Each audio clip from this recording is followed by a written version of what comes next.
bonjour. Après le stress et l'anxiété durant la grossesse et les conséquences chez la femme enceinte et aussi le bébé à naître, aujourd'hui je vais vous parler de la dépression postpartum qui est un trouble qui survient après l'accouchement.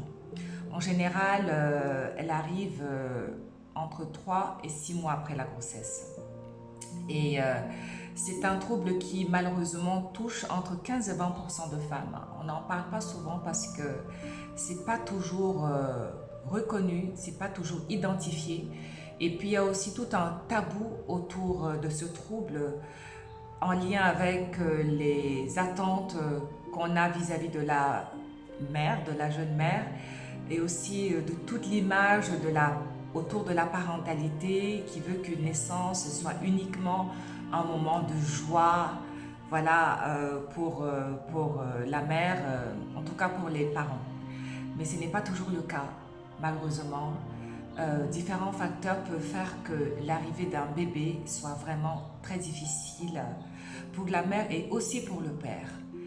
Mais aujourd'hui, je vais surtout parler des symptômes de la dépression postpartum chez la femme, les causes, les conséquences aussi, mais surtout les solutions. Parce que voilà, c'est important vraiment de se focaliser sur les solutions. Parce qu'une dépression postpartum, non seulement on en guérit, mais surtout on peut la prévenir. Alors pour parler déjà des symptômes, comment reconnaître qu'on souffre d'une dépression postpartum? Déjà, je vais faire une différence entre le baby blues, qui est un symptôme qui arrive en général 3 jours après l'accouchement et qui est dû à une baisse brutale des hormones, donc qui vont provoquer un changement de l'humeur chez la femme et occasionner une tristesse, des pleurs. Et elle est aussi due à la fatigue, au manque de sommeil. Parce que voilà, on sait qu'un nouveau-né arrive, les premières nuits, on ne dort quasiment pas. Donc ces facteurs combinés peuvent entraîner ce qu'on appelle un baby blues chez les mamans, mais c'est très passager.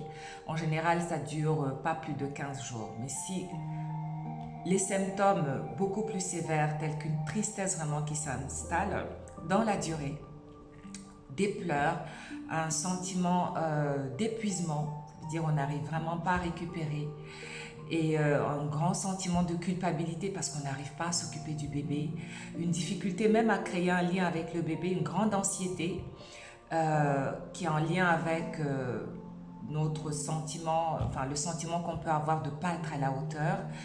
Et parfois même il peut y avoir un rejet du bébé, ce qui est très triste et difficile à vivre pour une jeune maman.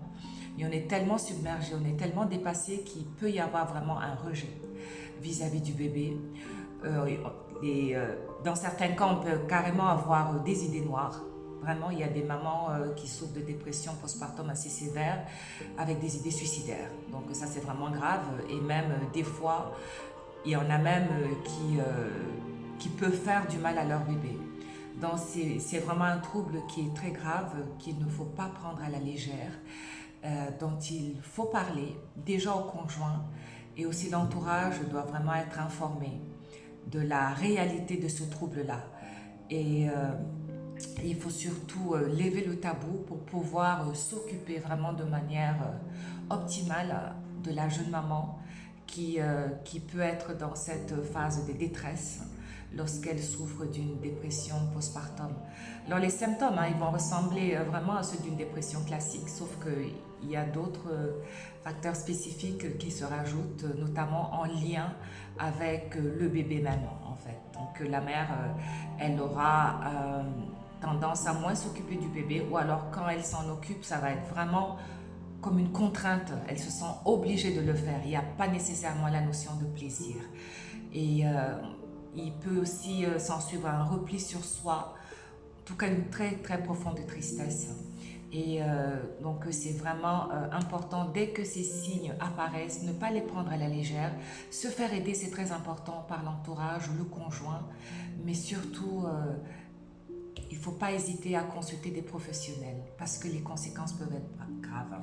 Alors je vais parler des causes. Alors les causes de la dépression postpartum, elles sont plutôt à la fois physiologiques et psychologiques. D'un point de vue physiologique, il y a déjà ce changement hormonal qui survient après l'accouchement. Il y a la fatigue, voilà, lorsqu'on n'est pas vraiment assisté. Ou alors on le voit aussi chez des mamans qui ont un profil assez perfectionniste, qui veulent tout faire par elles-mêmes, qui ne vont pas nécessairement demander de l'aide. Donc il y a un certain profil psychologique qui est plus susceptible de développer une dépression postpartum. Et aussi, il peut aussi y avoir des fragilités déjà, des personnes qui déjà, même pendant ou avant la grossesse, souffraient déjà de certaines fragilités psychologiques, sont plus susceptibles de souffrir d'une dépression postpartum. Alors, autre cause aussi, ça peut être des facteurs environnementaux, hein, on va dire une difficulté déjà dans le couple, hein, peut aussi être un facteur aggravant, voilà, de la dépression postpartum. Et il y a aussi toutes les attentes qu'on peut avoir voilà, par rapport à l'arrivée d'un bébé. Et on arrive, ce bébé, il arrive, finalement on se rend compte que il n'est pas venu avec un manuel d'utilisation, on va dire, un manuel de l'utilisateur. Et voilà, on peut facilement se sentir débordé, dépassé par ce nouvel être qui arrive, qu'on ne comprend pas. Donc c'est important vraiment d'avoir beaucoup de patience, mais surtout de se faire accompagner. J'en parlais dans une vidéo précédente où je disais que la manière vraiment d'entourer la femme, la nouvelle mère, la femme enceinte déjà et la jeune maman, et c'est très important pour l'aider vraiment à traverser cette période-là qui est vraiment très chargée en émotions. C'est une période de bouleversement. C'est un peu le deuil de la vie qu'on avait avant. On entre dans le rôle de mère et ça nous ramène aussi à notre propre enfance, au lien qu'on a eu avec notre mère. Donc il y a certaines blessures qui peuvent remonter à la surface, qu'on va projeter sur notre rôle de mère et parfois se sentir un peu incapable, un peu dépassé. On a peur de reproduire des schémas. Donc il y a vraiment tous ces chamboulements-là qui arrivent, qu'on peut vivre plutôt avec l'arrivée du bébé. Donc voilà, il y a tout ça dont il faut vraiment tenir compte. Ce sont des causes vraiment réelles dont il faut avoir conscience et dont l'entourage aussi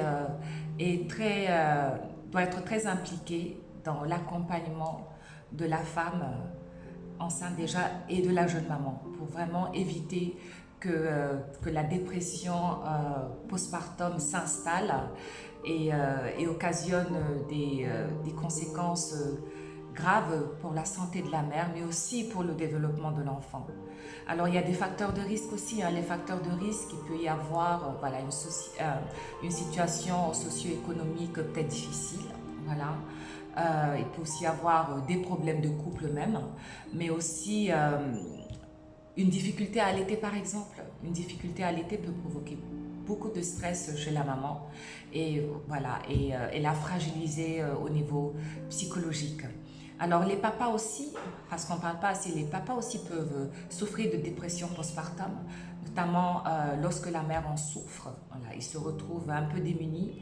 Il y a un bébé qui a besoin d'une maman qui n'est pas très opérationnelle. Il y a la fatigue, le stress. Alors la dépression postpartum chez les papas va plus se manifester à travers la colère, l'irritabilité, la fatigue.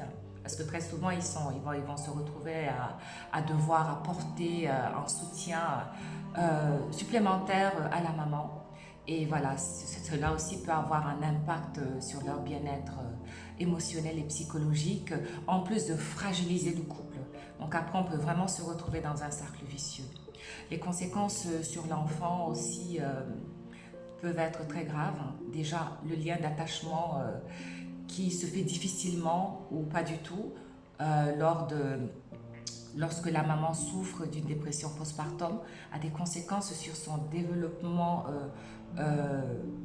émotionnel, sur son développement psychologique et même physiologique, avec des conséquences plus tard hein, qui peuvent apparaître, telles que l'anxiété chez l'enfant, des troubles dépressifs très tôt, des phobies, voilà. En tout cas, les conséquences sont vraiment importantes.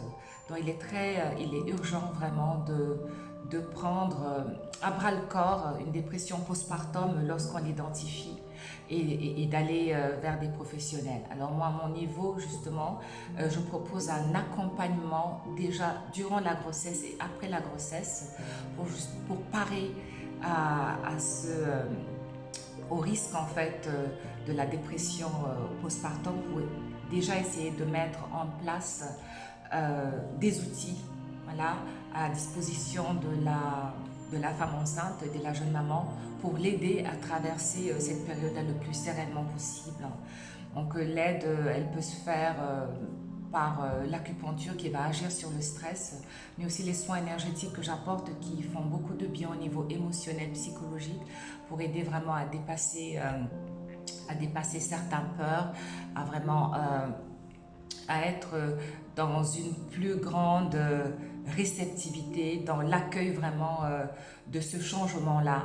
Donc il y a vraiment tout un accompagnement psycho-émotionnel que je propose aux femmes enceintes et aux jeunes mamans pour les aider vraiment à vivre cette période-là de la manière la plus épanouissante possible et pour que finalement la maternité soit vécue avec beaucoup plus de légèreté pour la maman, pour le papa et que l'enfant puisse se sentir vraiment accueilli, soutenu dès les premiers mois de son existence. Donc voilà, n'hésitez pas à me contacter ou alors un autre professionnel, notamment les psychologues, qui peuvent aussi vous aider.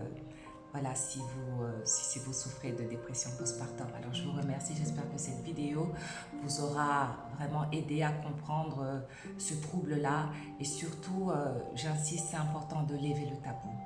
C'est important de lever le tabou. Être mère, ça s'apprend aussi. Voilà, c'est pas quelque chose d'inné et il n'est pas question de performance, il est question vraiment de donner le meilleur qu'on peut à chaque instant. N'hésitez pas à vous faire accompagner. Je vous remercie. Belle journée à vous.